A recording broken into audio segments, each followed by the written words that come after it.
তাহলে গরু যদি আমাদের মা হয়, সে আমাদের জন্ম দিয়েছে, আমরা তাকে রেখেছি একটা ঘরে, একটা খাটে, একটা বিছানায়। আর গরু যদি আমাদের মা হয়, গরুকে গলায় দড়ি দিয়ে আমরা বেঁধে রেখেছি গোয়াল ঘরে। আপনি পারবেন আপনার মার গলায় দড়ি দিয়ে গোয়াল ঘরে বেঁধে রাখতে? পারবেন না। মাকে মা বলছেন, কিন্তু কর্তব্যের সময় গলায় দড়ি বেঁধে তাকে গোয়াল ঘরে রেখে দিচ্ছে। বলুন, গরুকে কারা অপমান করছে? মুসলমানরা নাকি হিন্দুরা? গরু যদি মা হয়, বলুন তো, গরুর ছেলে মানে বাছুরটা কে হবে? ছোট ভাই হবে। মার পেটে যে হয় সে তো ভাই হয়। এবার বলুন, গরুর বাছুর হলে, বাছুরটা যদি আমার ছোট ভাই হলো, 21 দিন পরে গিয়ে প্রথম দোয়াটা কতদিন দেন?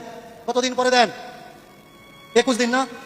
তাহলে আপনার মা যদি আপনার ছোট ভাইকে জন্ম দিত, 21 দিন পরে আপনার ছোট ভাইয়ের গলায় দড়ি দিয়ে পাশে বেঁধে রেখে আপনার মায়ের জননীর গর্ভধারিণীর দুধ দুয়ে বিক্রি করতে পারতেন?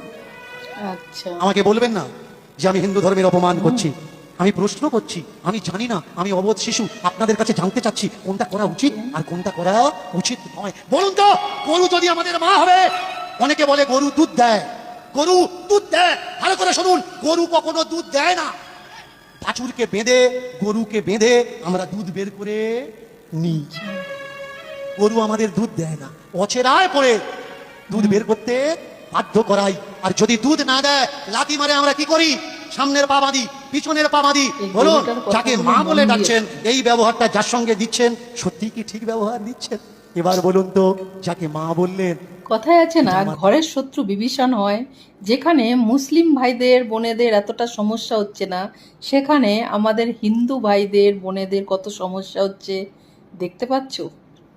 কিছু বলার নেই, তোমরাই কমেন্টে জানিয়ে যেও সত্যি এগুলো।